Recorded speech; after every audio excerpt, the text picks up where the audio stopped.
One. Kieran, welcome to the show. Thank you for giving up your time. I'm sure you're a very busy man, but you've come and joined me, so thank you very much for that. We're going to talk about Derby County and our accounts, and maybe our battle with the EFL is sort of finally over. Do you think? It's a bit like, for those of you that can remember the Nightmare on Elm Street films, that you always felt that Freddy Krueger had just been killed, and then mysteriously he comes back from the dead. And that appears to be the approach taken by Rick Parry and the EFL, that when Derby County think that, oh, well, yeah, we've now got a settlement, it's broadly seems to be in our favour, something else crops up. So I think we're moving towards the end game of all this, which would just be a relief for everybody. We can get back to, calling the referee rude names and wondering why we spent all that money on a left back. Oh, yeah, I'll be quite happy to do that. I bet it's been a busy time for you these past, 18, 24 months, because Derby County financially and with all this, I mean, we'll briefly go over it. Obviously, the amortisation policy is what they've been charged on. And I don't think anybody had heard of the word amortisation before Derby County decided to go head-to-head with the EFL. That's what they were charged on. In layman's terms, how would you describe amortisation? Right. What you're trying to do with amortisation is, if you sign a player for 10 million quid on a 4-year contract, instead of saying that's a 10 million cost in year 1 and nothing in years 2, 3, and 4, you say 10 divided by 4 gives me 2.5 million. So we're going to amortise the player £2.5 million for each of 4 years. And you say that that's the cost which goes in against your profits. So that's what 91 clubs in English football do. And Derby have come up with a different policy. And what Derby have said, and this has some merit, and it has an awful lot of logic. It says, well, hold on, when do players actually truly lose value? They lose value in the last year of the contract, because players can leave on a Bosman, as we know. Yeah. So if you sign a player for 10 million, the chances are after 3 years, he's probably still worth 8 or 9. You still, if you were to flog him after 3 years, we could probably get all or almost all of our money back. So what Derby effectively doing is saying, well, we'll amortise perhaps $500,000, and then in year 4, if he leaves on a Bosman, then we'll amortise 8.5. And the advantage of that, which is just a pure coincidence, according to Derby County, is that the advantage of that, of course, is it reduced your costs, and therefore it reduces your losses, which from a financial fair play point of view is good. Eventually, you charge the same amount of amortizations, but in that first 3 years, 2016 to 2018, it looks as if their amortization charges is considerably lower than if they'd used the other method. Now, it's not for me to make that decision. I'm just a teacher. It's for the auditors. They were happy with it. The EFL received the submissions from Derby County for the 2016, 2017, and 2018 accounts, and they didn't appear to bat an eyelid then. And then, of course, we saw the charges. And the charges came out on the 16th of January 2020. And why do I know that date so well? Because that was the date my book came out, and it was this amazing coincidence. Because in the book I talk about an awful lot about amortisation. I thought I probably should be paying Derby County royalties, because they've, as you said, nobody had heard, and rightly so. We don't want about nonsense like this, but it has made it something which has come into sort of the world of football from a casual discussion point of view. So, with this, is this something that they've come up with themselves? Or, I mean, because obviously Premier League clubs, I think, is this something they would sort of use? Because obviously they pay humongous transfer fees for players. Do they use this, or is it just something totally that, obviously, Stephen Pearce, who's he's a chartered accountant, he's very experienced, especially in football. Is this something he's gone, actually, we could probably do this like this, and there's nothing in the rules that say we cannot, amortize our players like this? So is it sort of like a little bit of I don't know, a bit of a cheeky move, or did because Derby claimed they didn't go out to deceive anybody. They didn't go out to deceive the EFL. It was just something that they thought was in line with their accounting. And I keep reading this FRS. Is it FRS 102? FRS 102. Yeah. And they were adamant it was in line with that, and they let everyone know. And because obviously when this first came about, it came about mixed with the stadium sale, which was totally wiped off. Yeah, that's fine. There's nothing wrong with that. But then obviously it was this charge, which was, yeah, you shouldn't really do that. We'll give you a slap on the wrist, and you need to word it better what you're doing. So it seemed as if it was legit, but clearly the EFL have gone, no, it's not.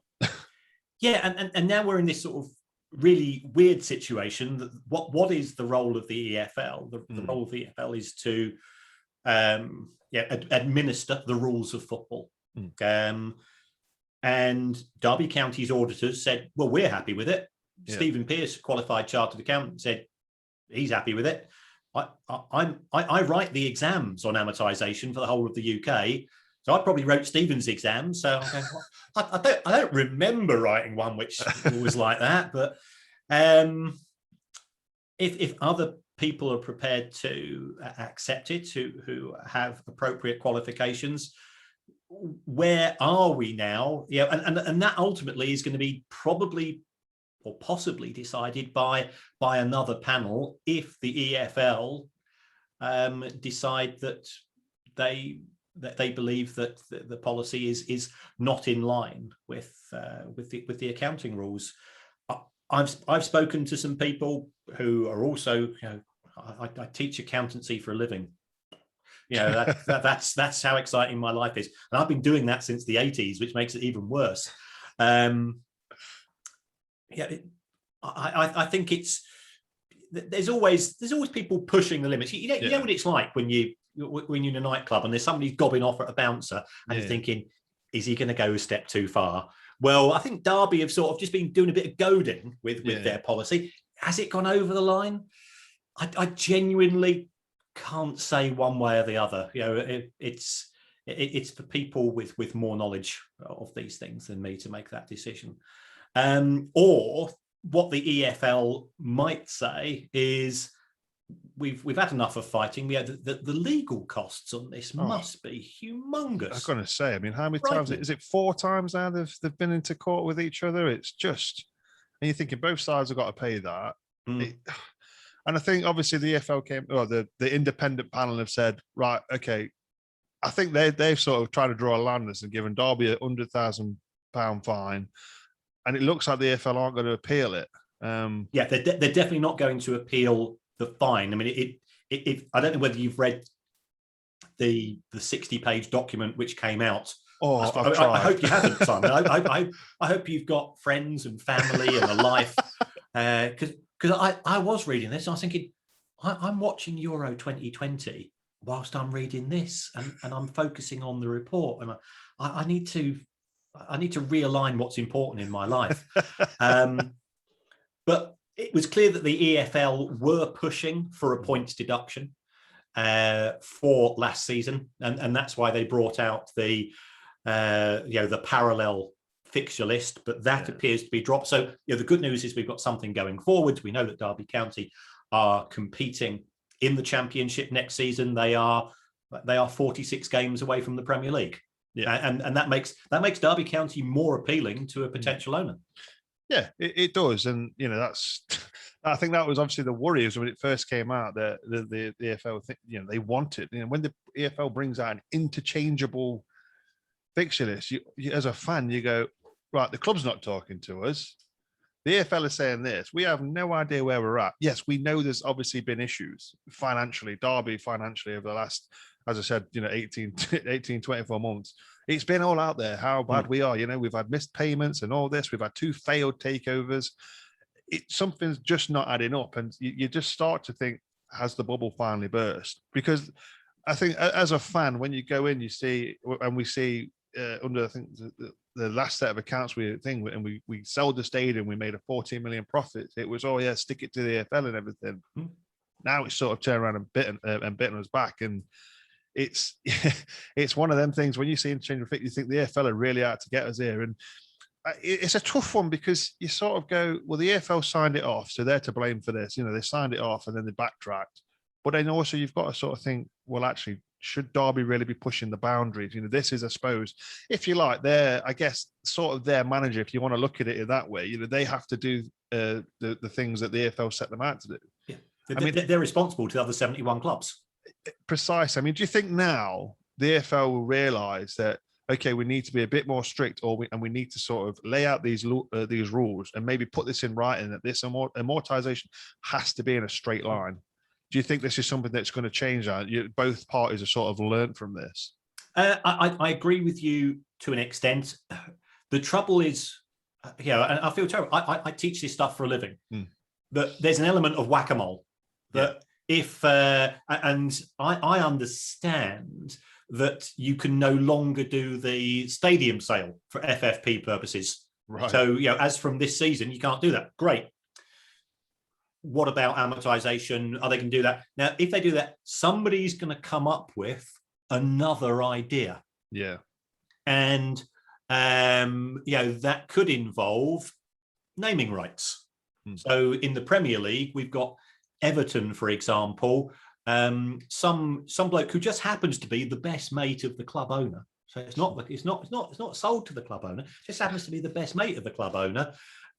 He's paid £35 million for naming rights for a stadium which doesn't exist. And under Premier League rules, that's okay. Right. Wow. So there's always, I suppose, going to be loopholes. Which it's, and I think this is where we're at.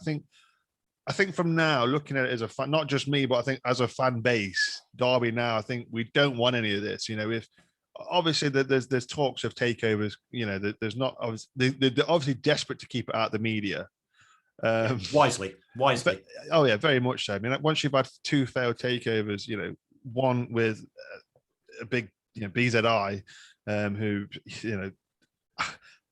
for everyone that's listened to my podcast before, when I did it with Salam, we did a lot of coverage on that. And, it turns out obviously their backers, who were Dubai-based construction company, pulled out. Why? We're not sure. Did they see the state of Derby County's account debts? Probably.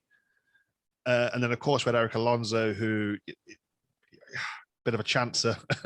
I don't quite. It was a very strange one that, it was. The thing is, no one knew about him. He did a piece on TalkSport about Matt Southall and the Eric Alonso and the Charlton debacle. Yet he still thought, I'll take a chance on this guy. Was he trying to sort of think, I don't think this guy's smart enough to realise how bad a situation this club is in, but it gets me a few million in my pocket and I get to leave. Yeah, it was a really strange one because we both talk to people surrounding football. We also, I think it's fair to say we both talk to football journalists. Yeah.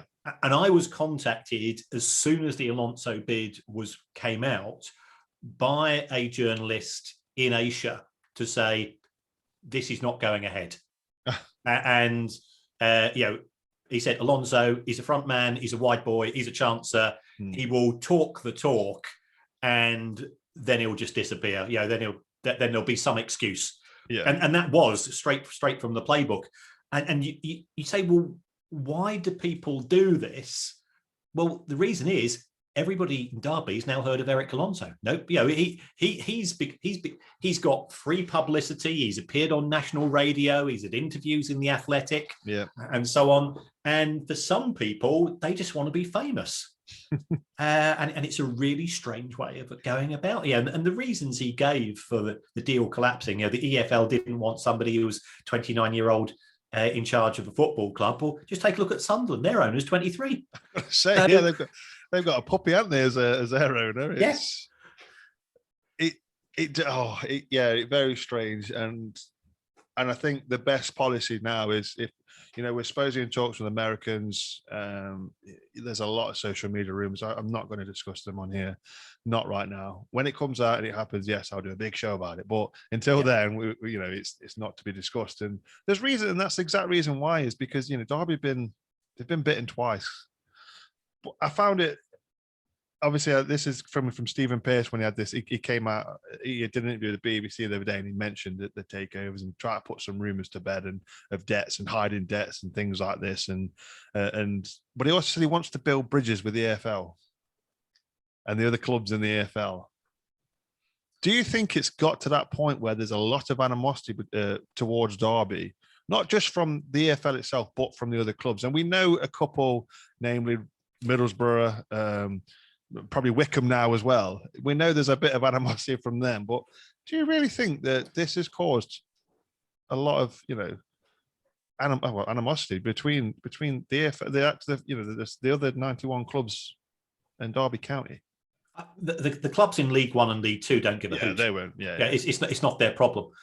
There'll be bitchy messages on WhatsApp, but that happens all the time. We all know that. Steve Gibson appears to have a chip on his shoulder about most. Yeah, he's got chips on both shoulders, so he's quite evenly balanced. So I don't think so. I mean, Stephen Pearce is.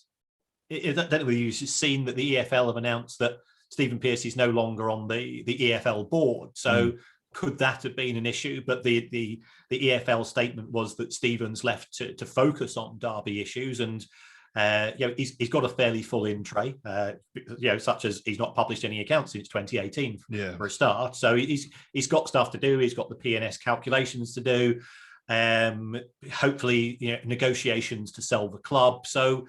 There's sense in taking that approach, and also, business is business at the end of the day, and we all do business with people that whose views perhaps we don't always subscribe to, but part of the other clubs will be saying, "What if I'd thought of that? I might have tried it myself." Because Aston Villa were promoted.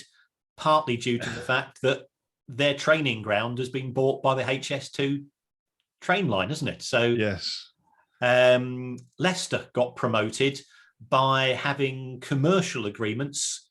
And this is going back 6 or 7 years. That they signed mysterious commercial deals with companies in Thailand, and these deals they were brokered by a guy who was operating from an office with one telephone line and no fax and nothing on his business, nothing on his business cards, nothing on the door.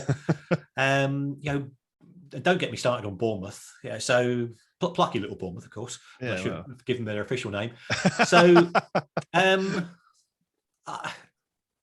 I don't see why bridges can't be built. We've seen in the Premier League after Super League.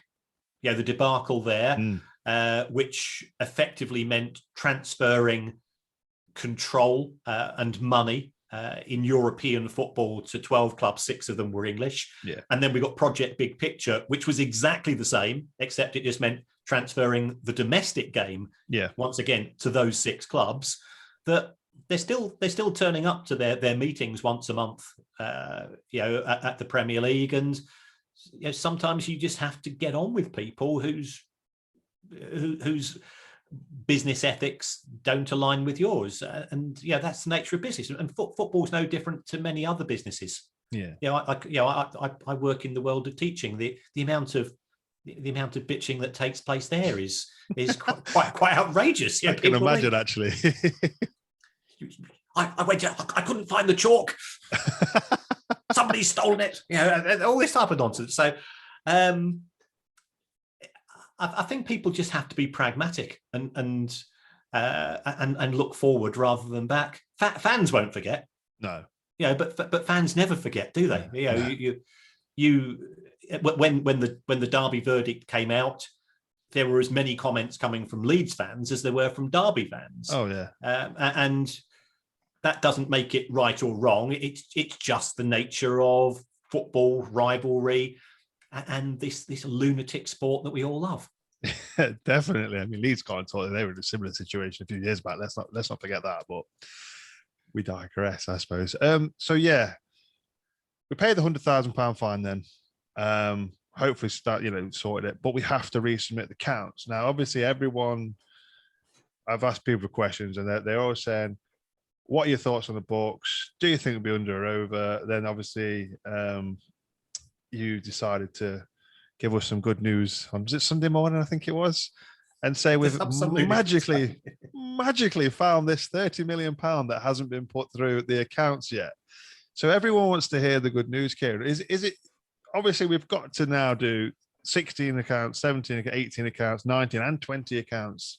They've all got to be done. It's 5 lots of accounts. Now, I remember when this news first broke that we'd beaten, well, the EFL thing had happened and we'd been given the final. You were on Radio Derby with me and you said Derby should probably wait, let their accountants have a couple of weeks off because the accounts need to be submitted to the 18th of August. Would you still do that? And the big question is, Kieran, are we going to be all right?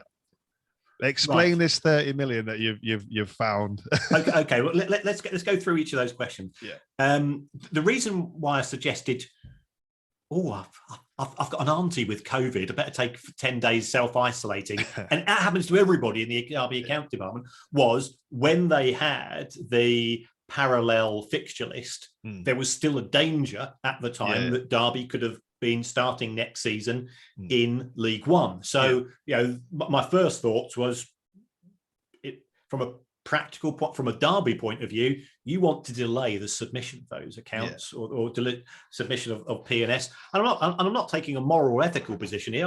I'm being practical. So that was that issue. In terms of, are they or over the 39 million? Remember, they've got 40 million pounds worth of profit from the sale of Pride Park. Definitely approved. Yes. Okay, that's gone through. So that's good. That effectively allows them to lose 80 million pounds over 3 years for these submissions. And the reason of the other 30 million pounds is that I did go through the disciplinary committee report, literally line by line. And towards the end of it, there was just this throwaway comment from Stephen Pearce. Oh, by the way, we think that we understated the profit on the sale of Pride Park. And I thought,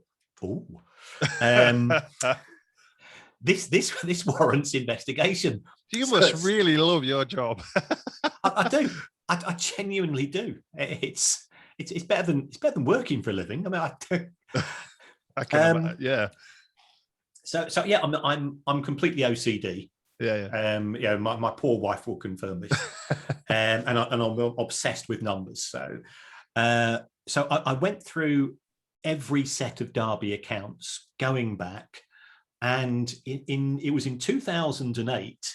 What had happened was that they'd revalued Pride Park by 30 million pounds, but they hadn't taken it into their profit and loss account.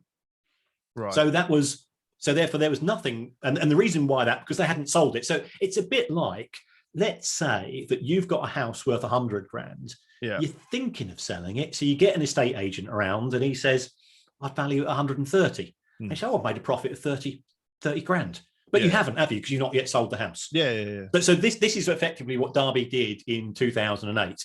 And then, of course, they've sold it in 2018. But what they've done is that they've said that the profit is what they sold it for compared to what it was valued by the agent in 2008. And now we're saying, well, hold on. They've sold it for 80, but they only paid 10 for it when it was originally built, not the 30 or 40 that's in the accounts. Yeah. So now we think, or rather Stephen Pearce probably thinks, because that's why he made the comment, he thinks that extra 30 million pounds can be brought into the P&S calculations. Why he didn't think of it before, I don't know. It's none of my business. It's always useful to have a little, a little something in your back pocket, though, to rabbit out of the hat. It's a rainy day, sort of. Yeah. It's the equivalent of going to the launderette, sticking your jeans in, and as you're putting your jeans in, there's a tenner there, and that is the best tenner you ever find in your life because you didn't expect it to be there, and it's similar to that. So I think it's now up to the EFL. If they realise that this 30 million pounds is potentially going to be in the equation, they might as well just go and pack up and go home, because effectively that's another another thing to add into the profitability and sustainability calculations. And I can't see, regardless of what happens in terms of the amortisation policy, I can't see Derby going over the limit. Is that across the last 5 years as well, then included, or?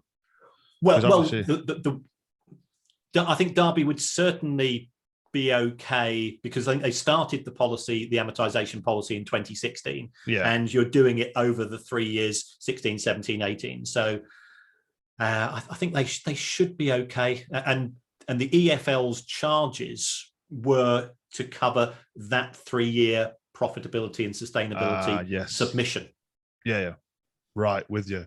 So if they're now going to go back and say, oh, well, we're now going to look at 2015 to 2017. That just comes across, we're in 2021.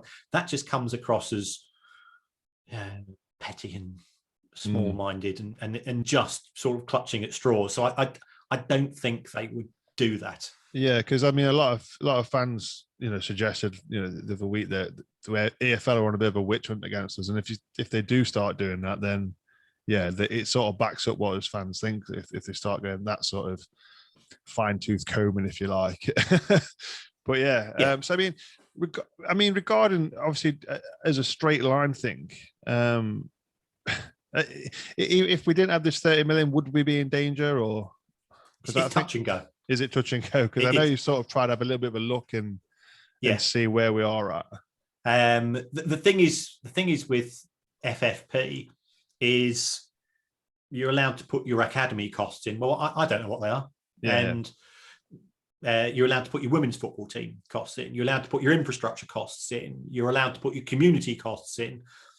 And I'm aware of other clubs, and I won't name those clubs, some of which are based in the Midlands, by the way. Can't imagine who you're talking about.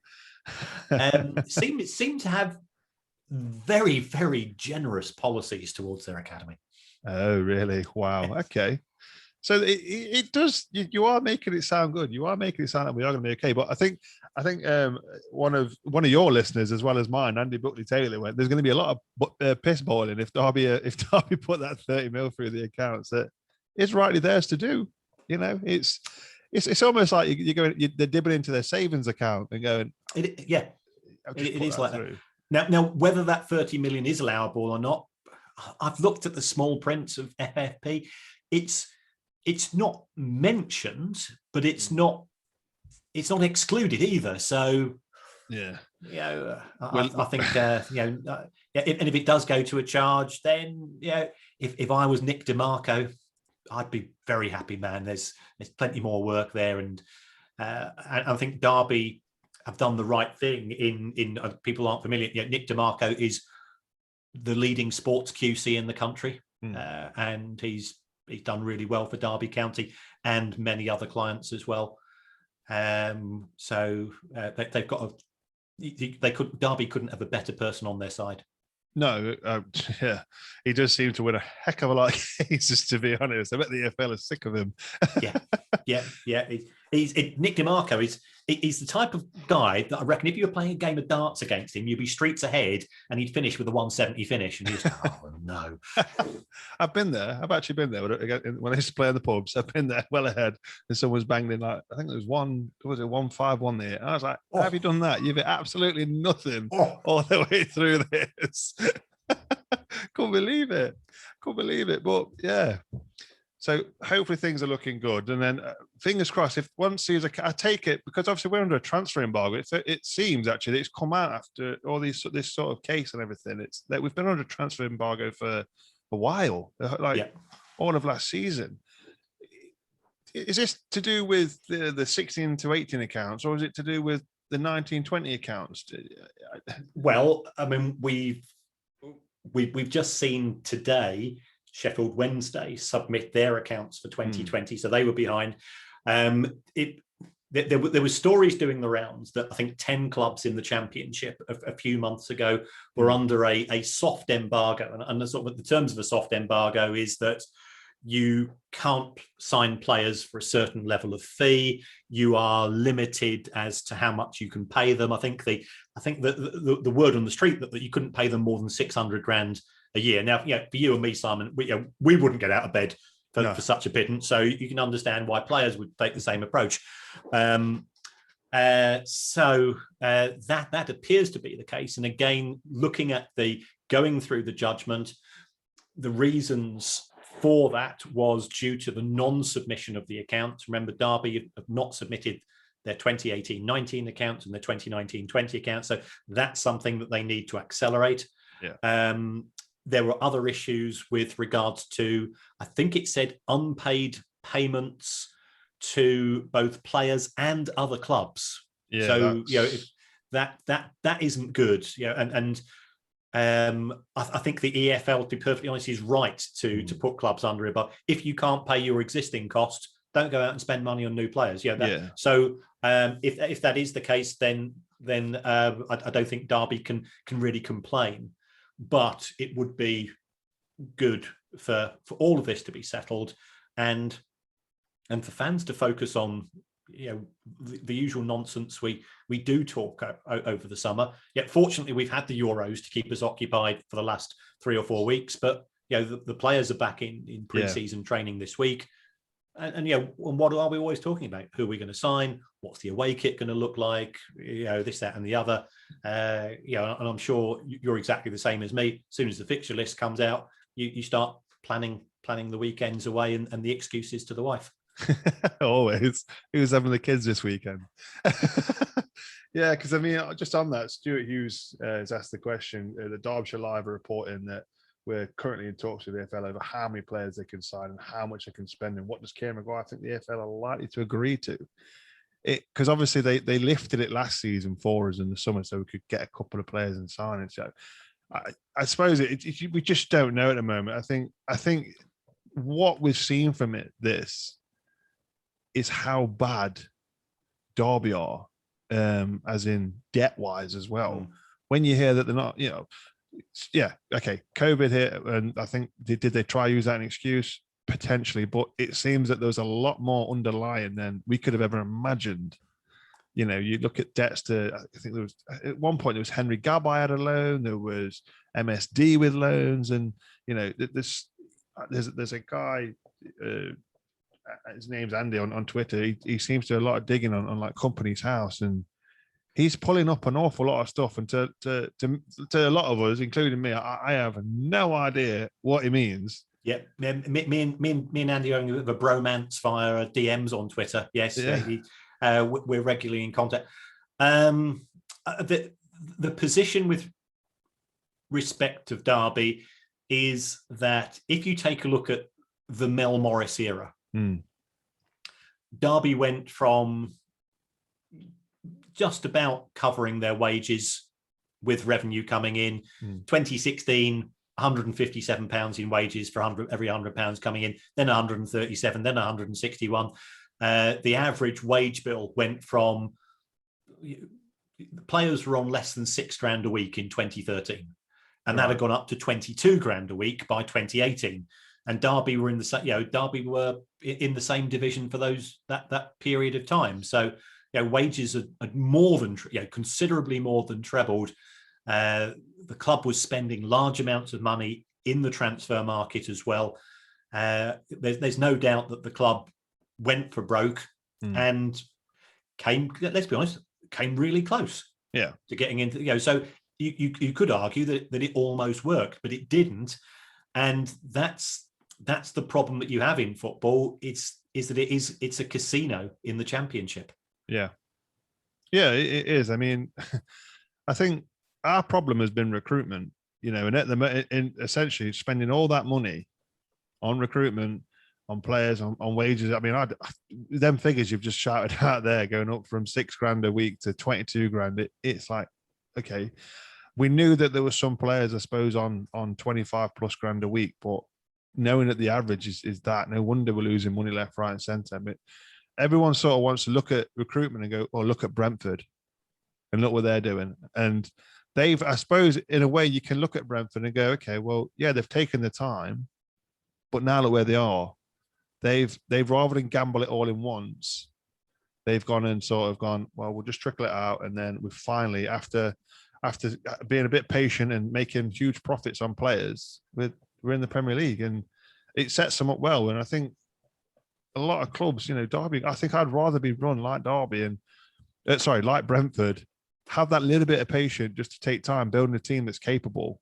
Because I think 2013-14, we had a team of egoless players, but players that wanted to just work hard for the club. Yep. That's all we had, and we came so close, And then the 2014-15 again the same, and we all know the Newcastle debacle with that, and then obviously Mel takes over, and it's all of a sudden let's spend to get out. Yeah, Mel isn't patient. No, and the legacy of if you are impatient and you are in the Championship, you're going to rack up huge losses. Yeah, and he backed his own judgment in terms of recruiting managers, and that proved to be very expensive. Whereas if you take a look at the Brentford model, that they've got this Moneyball model. They don't have a reserve team as such. I think they don't have an under-23s. They've got this B team. And I was fortunate enough to teach their guy who was their director of football, because he was doing a course, and he just sat me down one lunchtime, and I think I probably learned more about football in terms of sort of tactical things in an hour sitting down with him than I had in 50 years watching the game going 4-4-2. You need a big bloke up front, which is that's what we normally do. And when he just sat down and explained so much to me, and he said, "This is why we're doing it, and this is what we are trying to identify in players," you go, "Wow, that is a clear strategy," and it worked. And Brentford's average wages were 12 grand a week. Yeah. So you don't have to spend big, and of course on the back of that, Brentford are making huge profits from player sales every season. Almost 100 grand, sorry, almost 100 million pounds in 5 years. And they had a clear strategy. They had an owner who was, if I think I'm obsessed with numbers, I'm an amateur. This guy is a mathematical genius, and he could see where value is in football by doing the algorithms, and came up with this strategy which clearly worked. And I just say, well, fair play to him, because it's to have a focus and a strategy, and to know exactly what you're doing in that way is great. This isn't a criticism of Mel Morris. He's not from that background. No, it feels with Mel Morris, he went at this with a business head on, not a footballing head on.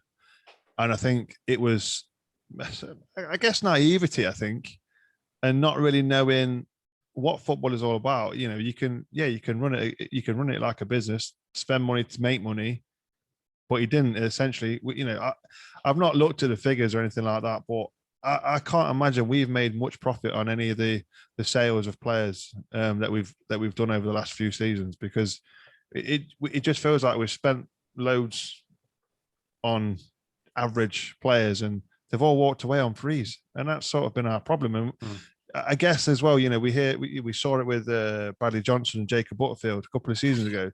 They extended their contract just to sort of add some more value to the club.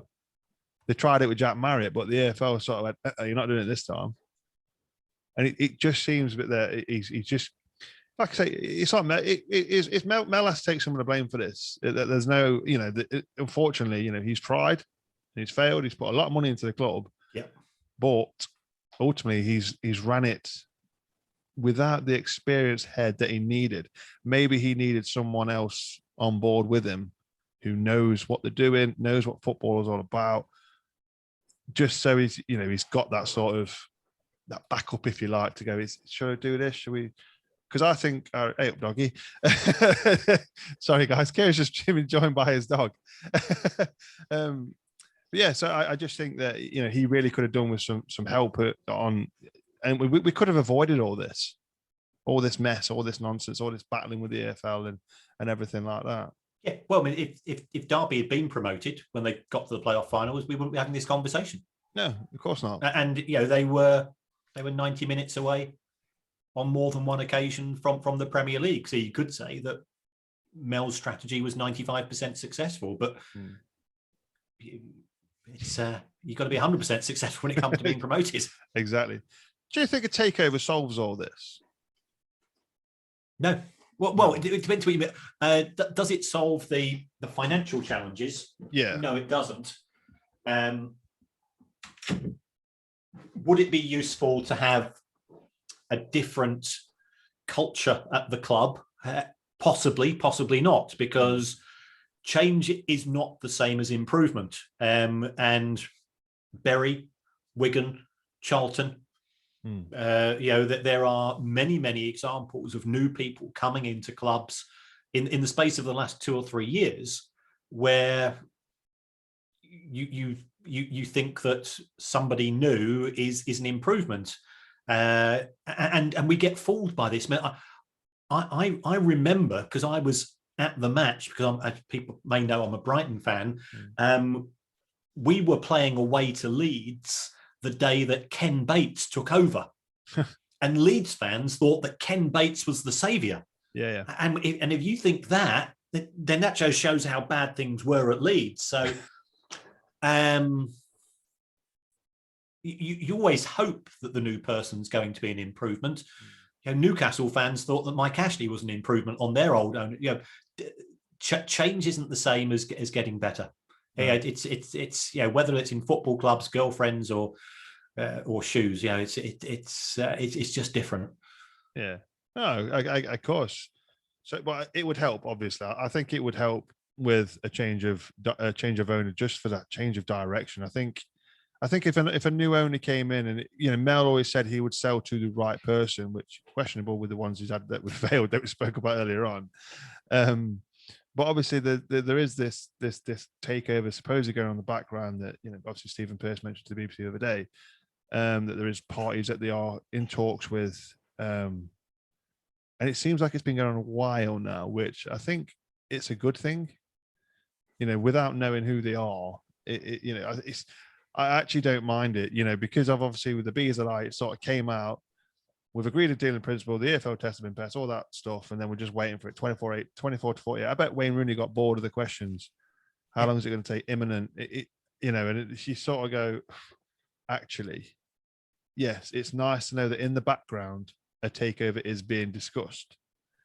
And I know at the moment, because obviously the season's getting closer, and Derby have got a very thin squad, extremely thin squad. And I thought it was a bit of I didn't like the comment that Stephen Pearce said the other day, actually, in his interview. That's the word. That he said, "Oh yeah, we've got enough senior players and and academy players that we've got enough to sort of base it on, and we are doing things in the transfer window." That for me felt a bit.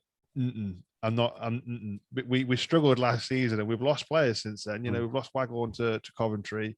Curtis Davis and Wisdom. Rooney said today they are both training with us, but obviously no deals have been signed yet. And I actually feel a bit sorry for Wayne Rooney, to be honest, because this is his first management job. It's one he'll never forget, put it that way. Yes.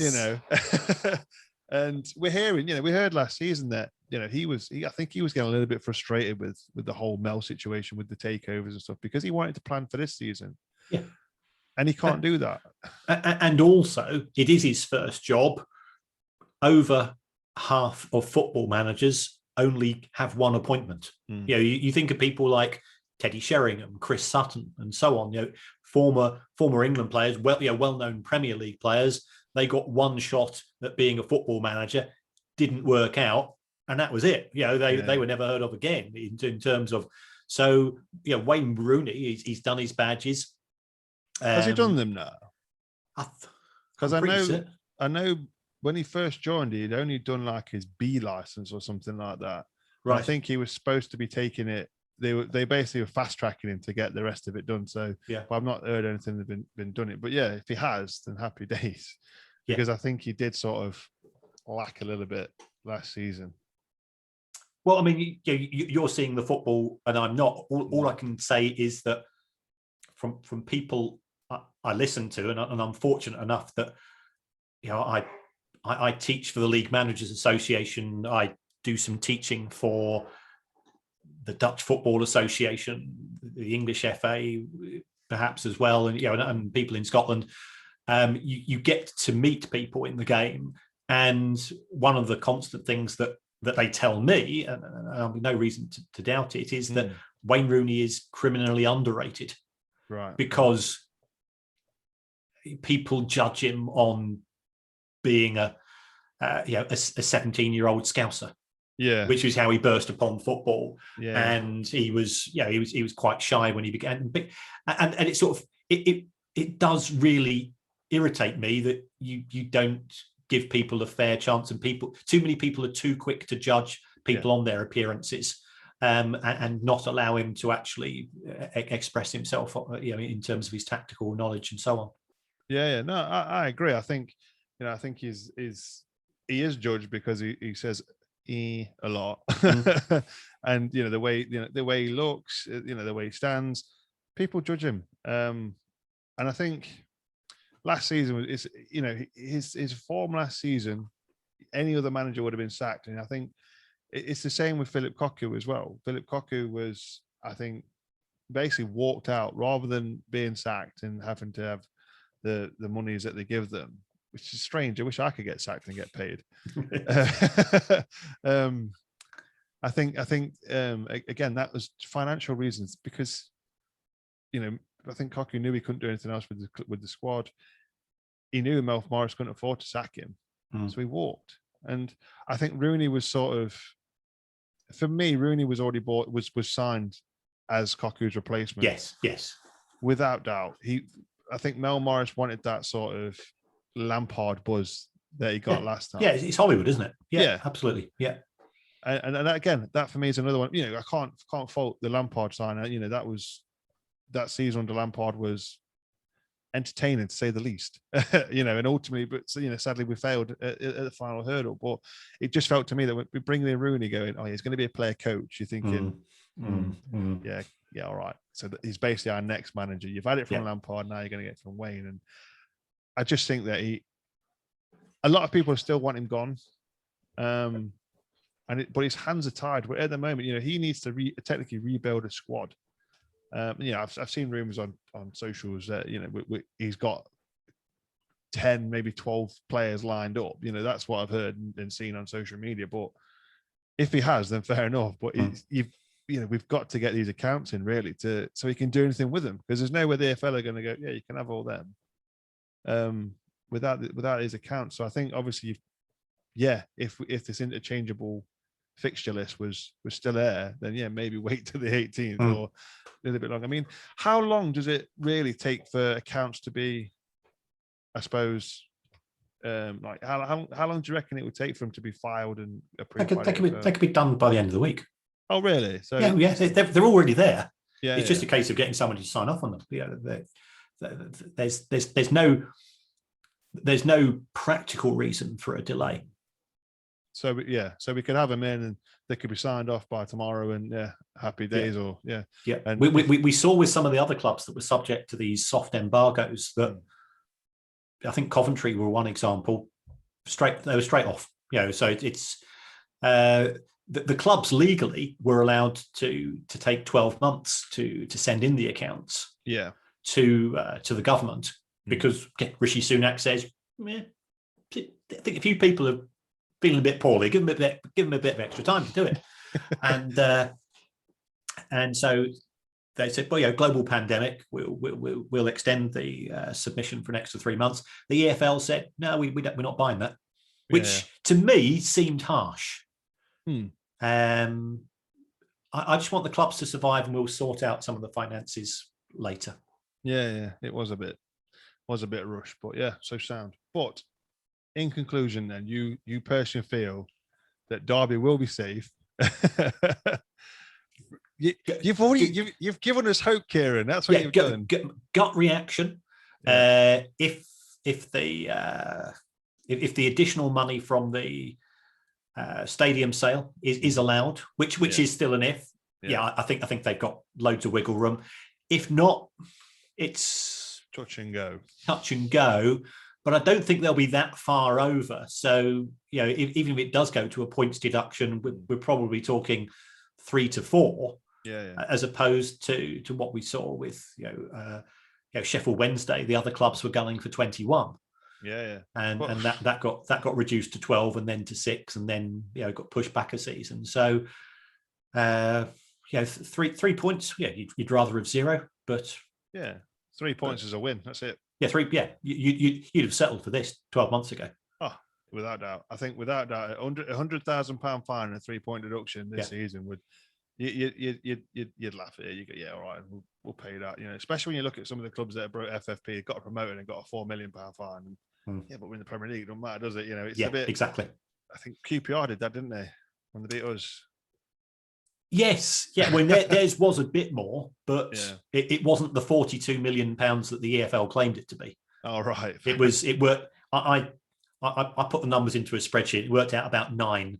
But of course, you get compared to the £100 million you get from promotion, plus another 60 or 70 million of parachute payments. Yeah, easy days. Exactly. That's brilliant. So we all live in hope now, Kieran. Thanks for doing that. Oh well, yeah. No, if it turns out to be different, I'm sorry for building up people's hopes, but my gut reaction is that they're probably okay. Yeah. But they got to get those accounts out in order to be able to start to sign players with more flexibility and freedom. Yeah, no, brilliant. Kieran, thank you for coming on and relaxing a few Derby fans. Also, I will though say to the fans, if you are interested in financial or football finances, you can always buy Kieran's book, which he has mentioned. Just called The Price of Football. Kieran, I'll let you plug it. It's fine. Where can they get your book, Kieran? Well, you can get it from online stores. The publishers, when they brought it out, they cunningly didn't put it available, that you couldn't buy it in bookstores. And I said, why is that? I said, oh, it's all part of our strategy. I'm going, well, that seems a strange strategy for a book publisher. But last weekend, I genuinely got extremely giddy. I'd gone to Bath for the weekend with my missus. I've been working 7 days a week for 18 months on football stuff. And she said, you're in trouble. And we went into Waterstones and they had a copy, and I was almost in tears. It was my J.R. Hartley moment. So yeah, I wouldn't buy it unless you really want to know an awful lot about amortisation, though. If you want to hear him talk about it a bit more, not just Derby County, actually, yeah, you'll be having a podcast soon, surely, with Derby County being sorted. Yeah, I know. Well, we recorded the Price of Football podcast earlier today, and it was it was the equivalent of a 3-dart finish, and it was Derby County, Sheffield Wednesday, and Newcastle. And they've kept my life going for the last year or so. Oh, what are you going to do, Kieran? But no, you've been absolutely brilliant. It's been an absolute pleasure. Remember, guys, you can follow Kieran on Twitter at Kieran Maguire. There you go. His podcast is The Price of Football as well. Of course, you can follow me at Ramswriter on Twitter, Ramswriter Podcast on Facebook, Ramswriter Podcast on Instagram. I'm there as well. And just search for the Ramswriter Podcast on all major podcast platforms. Thank you for listening, guys. Thank you for sharing, liking, and commenting. And I shall see you next time. And as always, come on, Derby.